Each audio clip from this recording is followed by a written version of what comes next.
Vamos olhar os livros da estante de Itamar Vieira Júnior? O que vocês acham? 1001 filmes.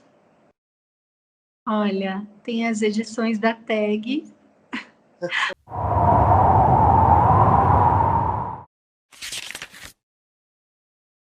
Vou me apresentar, tá? Para você entender com quem você está falando. Somos 3 irmãs e eu acho que também por isso o seu livro toca tanto. Eu e a minha irmã gêmea, se chama Lara. Eu sou uma psicanalista, ela é uma advogada, mas nós duas temos essa paixão pela leitura. E Maria Eduarda ela trabalha com edição, então nos juntamos as 3 para fazer esse Instagram e esse canal no YouTube que pretende conversar sobre a literatura e pensar. Então é um papo mesmo, é um papo. Só de ser um trabalho em família deve ser muito bom, muito gostoso de fazer.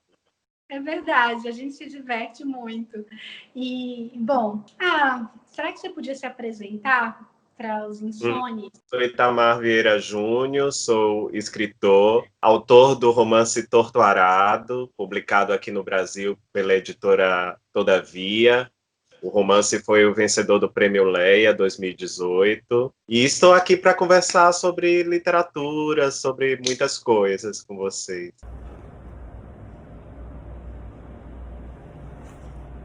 Torto Arado, Itamar Vieira Júnior. Levantei a faca, que não era grande nem pequena, diante dos nossos olhos, e minha irmã pediu para pegar. Não deixei, eu veria primeiro. Cheirei e não tinha o odor rançoso dos guardados de minha avó, não tinha manchas nem arranhões. Minha reação, naquele pequeno intervalo de tempo, era explorar ao máximo o segredo e não deixar passar a oportunidade de descobrir a serventia da coisa que resplandecia em minhas mãos. Vi parte de meu rosto refletido como num espelho, assim como vi o rosto de minha irmã mais adiante. Belonísia tentou tirar a faca de minha mão e eu recuei. Me deixa pegar, Bibiana. Espere. Foi quando coloquei o metal na boca, tamanha era a vontade de sentir seu gosto, e quase ao mesmo tempo a faca foi retirada de forma violenta. Meus olhos ficaram perplexos, vidrados nos olhos de Belonísia, que agora também levava o metal à boca. Junto com o sabor de metal que ficou em meu paladar, se juntou o gosto do sangue quente, que escorria pelo canto de minha boca semiaberta e passou a gotejar de meu queixo. O sangue se pôs a embotar de novo o tecido encardido e de nódoas escuras que recobria a faca. Belonísia também retirou a faca da boca, mas levou a mão até ela como se quisesse segurar algo. Seus lábios ficaram tingidos de vermelho. Não sabia se tinha sido a emoção de sentir a prata ou se, assim como eu, tinha se ferido, porque dela também escorria sangue. Tentei engolir o que podia, minha irmã também esfregava rápido a mão na boca com os olhos marejados e apertados, tentando afastar a dor. Ouvi os passos lentos de minha avó chamando Bibiana, chamando Zezé, Domingas, Belonísia. Bibiana, não tá vendo as batatas queimando? Havia um cheiro de batata queimada, mas tinha também o cheiro do metal, o cheiro do sangue que ensopava a minha roupa e a de Belonísia. Quando Dona Ana levantou a cortina que separava o cômodo em que dormia da cozinha, eu já havia retirado a faca do chão e embrulhado de qualquer jeito no tecido empapado. Mas não havia conseguido empurrar de volta a mala de couro para debaixo da cama. Vi o olhar assombrado de minha avó, que desabou sua mão grossa na minha cabeça e na de Belonísia. Ouvi Dona Ana perguntar o que estávamos fazendo ali, por que sua mala estava fora do lugar e que sangue era aquele. Falem! Disse, nos ameaçando arrancar a língua, que estava, mal ela sabia, em uma das nossas mãos. Teve uma coisa que você não falou sobre você, que você é baiano, e eu também. Os baianos são bairristas, mas... E aí, também queria que você apresentasse seu livro, pode ser? Torto Arado é meu terceiro livro, eu tenho mais 2 livros de contos publicados, O Dias e o Oração do Carrasco, que foi finalista do Prêmio Jabuti 2018. E Torturado é o romance que traz essa história sobre um país encalhado, né, neste passado escravista, que nunca conseguiu, né, deixar isso para trás. E ele é protagonizado por duas irmãs, a Bibiana e a Belonísia, e a história compreende um período longo da vida delas, é um romance de formação. Lua, desculpe, tem um cachorrinho aqui. Não. Eu não sei se dá para dar uma pausinha, porque ela é deficiente, está me pedindo água. Olha que coisa. Ai, não precisa dar pause, vai lá. Tá bom, só um minutinho. Tá bem? Não, ela não deixa a gente conversar. Ok. A gente começar. Deixa eu ver. Tá bem. Ela hoje está inquieta, ela sempre deixa eu falar, não sei o que é. Diga Ai, o que. a gente podia fazer uma reunião um encontro só para falar disso, de ter adotado uma cachorrinha. Você falou que adotou, não foi? Essa eu a encontrei na rua atropelada, já tem 8 anos. Caramba. É. Caramba, E ela não anda, né? Ela anda parecendo uma foca. Tem as duas patas da frente, mas ela tem um carro para passear, de rodinha mesmo. E aí ela vai passear na rua. É um cachorro de anos comigo. Agora ela cresceu, ela é enorme, parece um pastor. Mas Como vamos ela se lá. chama? O nome dela, Frida. Frida. Pois Lara, que é a minha irmã também do Insones, tem uma gata chamada Frida. Frida, olha, eu tenho gatos também. São 4 gatos e 2 cachorros que vivem aqui. Ai, Tomara. Tudo foi acolhido. Teve mais, mas foi morrendo também, de velhice, né? E aí é interessante porque uma delas, olha, eu não vou dar spoiler, eu não vou. Me pare, não me deixe falar alguma, não vou dar spoiler. Mas uma delas é deficiente também, né? Sim, o romance começa com o episódio do acidente, né?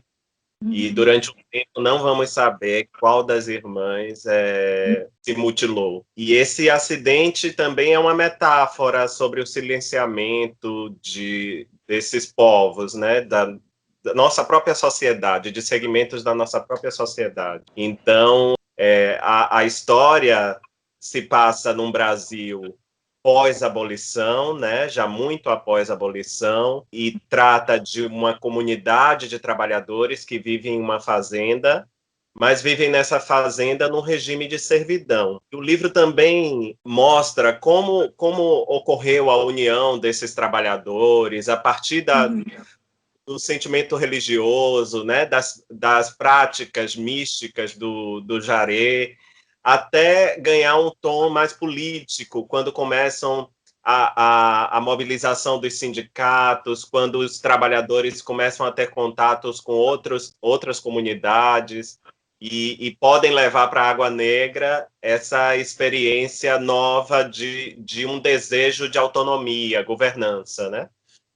E essa história que eu escrevi de uma maneira muito... Era um desejo antigo escrever essa história, e eu fiz quase isso como se fosse uma declaração de amor à vida no campo, né? Porque há 15 anos eu trabalho com camponeses, eu trabalho com trabalhadores rurais, né? Já passei por comunidades indígenas, quilombolas, assentados de reforma agrária, e tudo isso me deu tanta coisa, né? Me deu uma visão de mundo tão expandida, né? Tão forte, que eu precisava escrever esse livro. Era como se fosse uma declaração de amor a tudo que eu aprendi com eles, né? A tudo que eu pude aprender com esses trabalhadores rurais. E eu acho que Torturado tem tocado as pessoas por isso também, porque eu escrevi quase como se fosse uma carta de amor para o mundo, né? Dizendo, olha,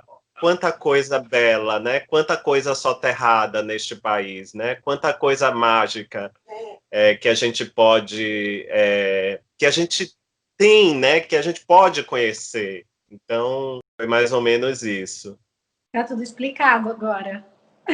O efeito que doutorado causa, né? Como uma carta de amor, fica mais fácil entender. Porque realmente seu livro, as pessoas que leem seu livro ficam muito comovidas e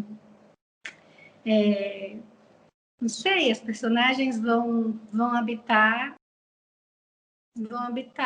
gerações, assim, as próximas, né? As de agora em diante, porque de fato apresenta um Brasil profundo, né? Acho que além de ser uma carta de amor, tem uma função muito importante social, porque apresenta esse Brasil profundo para o resto do Brasil, né? Eu estava assistindo fiquei procurando uns vídeos e o que já tinha sido dito sobre o seu livro, para não me repetir. Acho que é interessante a gente levar as conversas para lugares diferentes e tal. E aí um rapaz dizia assim, uma realidade do Nordeste antiga. E aí eu achei muito engraçado. Se você conta, eu conto. Tá, Torturado tem essa coisa, realmente a gente fica. Eu trabalhei a questão do tempo no romance, e o tempo não está muito claro, mas eu queria que o leitor fizesse um esforço, um exercício para entender quando a história se passa. Então eu vou dando elementos que vão dando pistas, né, para os leitores de quando essa história se passa. Olha, você está ouvindo ela? Estou ouvindo, Frida. Vai, faz o que você precisar e a gente espera. Não tem porque Tá vai bom. ser editado. E aí vai para editar depois, né, Lua? Vai ser editado. Deixa eu pode ver ficar só o que tranquilo. ela quer, que ela nunca Tá fica assim, tá sentindo alguma Tranquilo. coisa. Eu vou ver o quê? Rapidinho. Veja. Eu vou continuar olhando a estante de Itamar, tá bom, gente? Deixa eu ver se eu consigo ler. Eu acho que eu preciso de óculos. Eu acho que ali tem um livro de Amozosa, ó. Porque eu também tenho, e tô achando esse verde conhecido. Não sei. Intrometida, né? Que horror. Parei, não vou fazer mais isso. Lua, eu acho que ela não vai deixar a gente. Olha como tá. Me aguarde um minutinho que eu vou pedir a meu irmão para com ela, porque aí. Tá bem. Me parece que a questão principal do livro, ver se você pode confirmar, é sobre ter voz. Você concorda? Eu acho que o livro trata de muitas questões. Para mim é difícil falar sobre o tema, qual seria o tema principal, né? Eu acho que são muitas coisas. Uma das coisas, certamente, é a ausência de voz, é o silenciamento, a invisibilidade de determinados grupos na nossa sociedade. Eu ficava imaginando, por exemplo, antes de conhecer muitos trabalhadores e comunidades quilombolas, que quase a gente não tem na nossa historiografia obras que tratem deste período, né? Que nos conte o que é que aconteceu com os trabalhadores escravizados depois do período pós-abolição. É claro que a gente entende tudo, porque a gente vive nesse país, mas algo que contasse dessa trajetória, né? Como ela ocorreu, como se deu, né? E como eles vivem hoje. Então eu tinha isso em mente, né? Era uma questão para mim que foi o mote principal para eu poder pensar o livro e escrever. E aí tudo mais que vem, né? A questão do silenciamento, da invisibilidade, do machismo, né? Do mundo patriarcal, tudo isso vai surgindo, vai sendo trabalhado, né? No romance e vai surgindo a questão de classe, né, as diferenças de classe, o racismo, tudo isso aparece, né, surgindo. Era difícil fazer um retrato mais próximo desse mundo rural, sem levar tudo isso, né, para dentro da história, né, porque da mesma forma que e o livro é protagonizado por mulheres também por isso, porque eu acho que dentro desse mundo, né, do mundo rural brasileiro, do Brasil como um todo, né, a mulher ocupa uma posição é mais limite ainda, né? Uma posição mais vulnerável ainda. Então, eu queria que essa história fosse contada por elas. Vulnerável no sentido de que a sociedade não lhe dá condições de igualdade, né, entre os homens e com outras sociedades e tudo. Então a mulher ela surge protagonizando essa história por isso. E eu penso também que nesse mundo onde nesse universo que está retratado no livro de muita vulnerabilidade, né, onde esses trabalhadores não dispõem às vezes da terra necessária para poder cultivar e sobreviver dela, tendo uma parcela muito pequena, sendo expoliado pelos proprietários de terra. Os homens, muitas vezes, eles precisam migrar para conseguir um trabalho, para completar renda, e a mulher assume essa liderança familiar, né? Ou, às vezes, o homem morre cedo, né? Seja por violência, ou até por problemas de saúde, costuma, né, se cuidar menos do que a mulher, então eles morrem antes. As mulheres assumem esse protagonismo. Então, se eu queria contar essa história, ela teria que ser contada por quem, de fato, protagoniza essa história. E no caso das comunidades quilombolas, aqui no Nordeste brasileiro, no estado da Bahia, principalmente, no Maranhão, que são minhas referências, a mulher assume esse protagonismo, né? Então, se eu queria narrar essa história, tinha que ser pelo olhar daquela que protagoniza essa vida, né, que se torna a liderança de sua comunidade, se torna a liderança de seu grupo, de sua família também. Muito interessante, porque aí você continua, né, não sei se continua, porque é o que você disse, né, são poucos os romances que tratam dessa vida, né, no campo, a coisa rural, mas você atualiza qualquer que tenha sido romance que já fez isso, porque você coloca na voz da mulher e isso mostra a marca dos nossos tempos, né? Então, é muito interessante isso. E aí eu fico lembrando, quando eu te conheci, que eu perguntei para você assim, como você conseguiu? Como você sabe disso? Porque você coloca dilemas que irmãs podem ter. Eu não acho que é parecido, que são parecidas as questões que irmãos têm e que irmãs têm. Então, eu fiquei chocada, porque eu posso reconhecer ali muitas mulheres, né, no seu livro, mas também porque eu tô dentro. E aí eu lia e falava, mas como? Assim, como ele sabe? Como ele conseguiu? Como...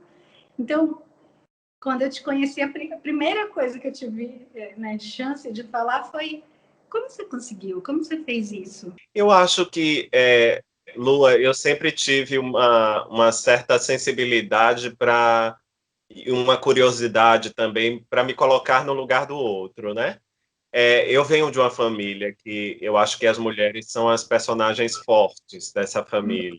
Eu costumo dizer que os homens são sombras pálidas. Eu estou me incluindo aí nisso. Ah, não, você não será nunca mais na história do Brasil. Você será uma sombra pálida. Eu acho, mas aí eu acho que o mérito do livro são as mulheres, novamente, né? Porque... que lindo, Itamar. Muito mas lindo. eu acho que eu aprendi a escutar muito, né? Eu aprendi a compreender, a tentar compreender, né, esse universo. E depois, né, na minha vida acadêmica, científica, como pesquisador, né, eu me enveredei no campo da antropologia, da etnografia. Então, aí isso ficou mais forte ainda, né? Esse entendimento de que a gente pode tentar compreender o universo do outro, né, sem julgamentos próprios, sem conceitos próprios.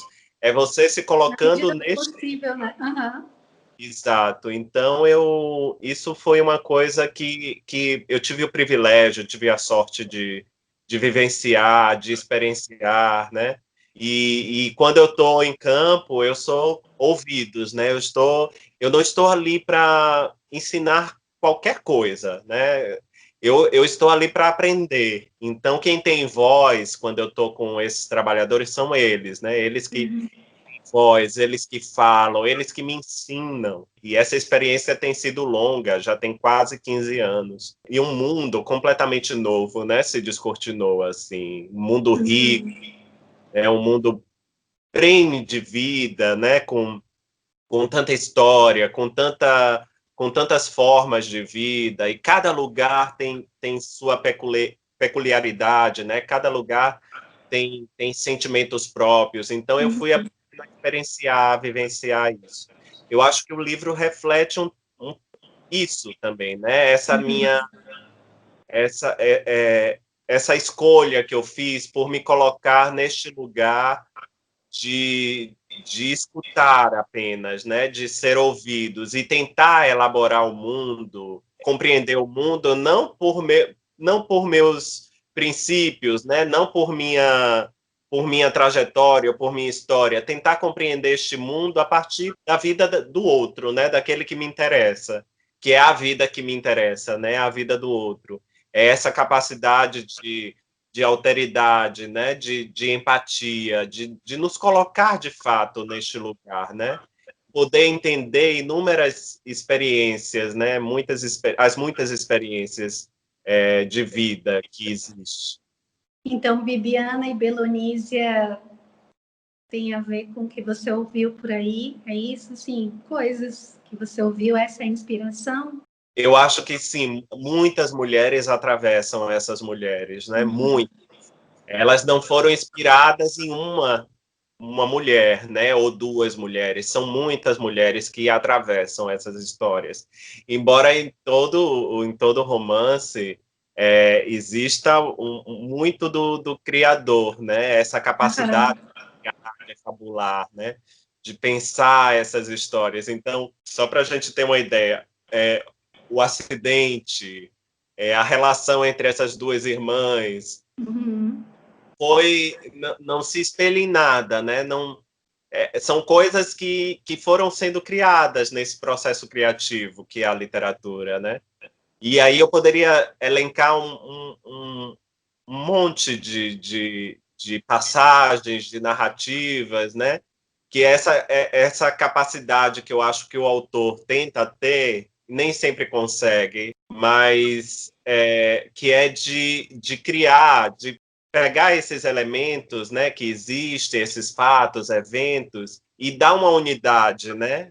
Fazer desses fatos um mundo novo, e um mundo que vai ser descortinado pelos olhos do leitor, né? Pela vida do leitor, que vai fazer aquela leitura no silêncio. Eu gosto muito de falar isso, né? A literatura é essa arte que nos permite viver muitas vidas. Então, quando a gente pega um livro, a gente faz um acordo tácito entre o autor e com as personagens, que durante um tempo viveremos aquelas vidas, né?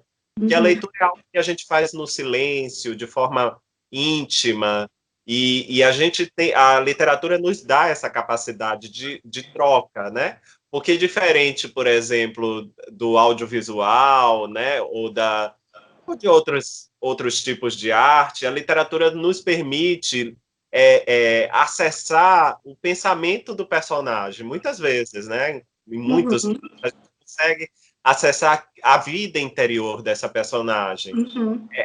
É uma coisa que não existe em nenhuma outra arte, eu penso, né? Que é essa de você acessar a vida íntima do seu personagem. Por mais que um filme, né, possa mostrar, uma série possa mostrar muito, desenvolver muito a partir da atuação, né, desenvolver muito os personagens, a literatura vai além, porque ela nos dá o universo íntimo desse personagem, né? É aquela intimidade, são os sentimentos mais insondáveis, né? Que a gente, por um átimo, consegue acessar ali durante a leitura.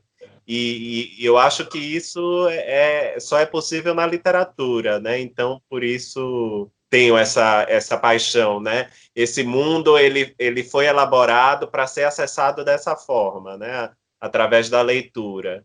Eu tenho tido muito